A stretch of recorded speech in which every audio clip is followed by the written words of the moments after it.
আসসালামু আলাইকুম। দেখতে থাকেন, অলরেডি এখন আবার দুইটা প্লেন ওঠার জন্য রানওয়ের পাশে অবস্থান করতেছে। একটা ছোট, ওইটাও বলকা, আবার আরেকটা বড়, এটাও সম্ভবত লাল সবুজ রেখ দেওয়া, সম্ভবত বলাকাই হবে।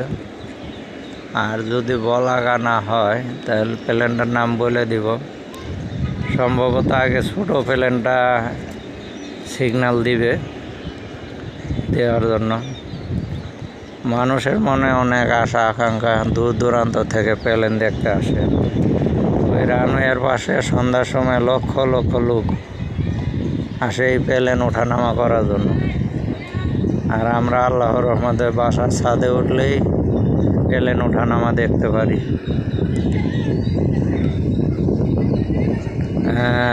সম্ভবত বড় প্লেনটাই আগে উঠাবে। বড় প্লেনটা, বড়টা, এই যে বড়টা, এই যে এই দুইটারও সিগন্যাল দিতেছে না, কারণ আছে। ওই যে দেখেন আরেকটা প্লেন আসলো, এই যে এইটা নামার পরেই, এটাও বলাকা, বাংলাদেশ এয়ারলাইন্সের প্লেন বলাকা। এই যে এটা নামবো, এটা নামার পর ওই দুইটা প্লেনের সিগন্যাল দিব। এটা হজরত শাহজালাল আন্তর্জাতিক এয়ারপোর্ট। আপনার প্রতি 1 মিনিটে 3টা বিমান ওঠানামা করে, হয়তো 2টা বিমান নামবে আর নাহলে একটা উঠবে। এই যে বাংলাদেশ এয়ারলাইন্সের ওই যে যেই প্লেনটার কথা বললাম ল্যান্ড করা ছিল, ওইটা নামলো, এখন এটা উড্ডয়ন করবে। ওই যে এটা আস্তে আস্তে এগুচ্ছে।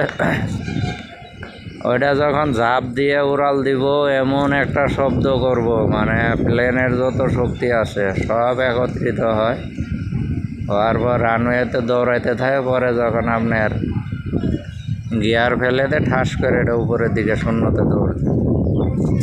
হ্যাঁ, এই যে দেখতে থাকেন।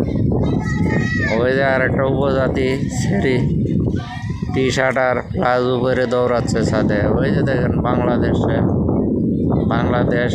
এয়ারলাইন্স বলাকা। এই যে দেখেন আকাশ মেঘাচ্ছন্ন, খুব ভালো একটা দেখাইতে পারতেছেন। তারপরে এই যে একটু জুম করলাম, করার পর আপনারা দেখতে থাকেন। দেখেন আগের এক ভিডিও দেখালাম 2টা বিমান উঠলো, একটা নামলো। এখন আবার এই সেকেন্ড ভিডিওতে আরেকটা বিমান আসলো, এটা এখন উঠবে। এটা বাংলাদেশের পাইলট তো, এর আগেরটা ছিল বাইরে।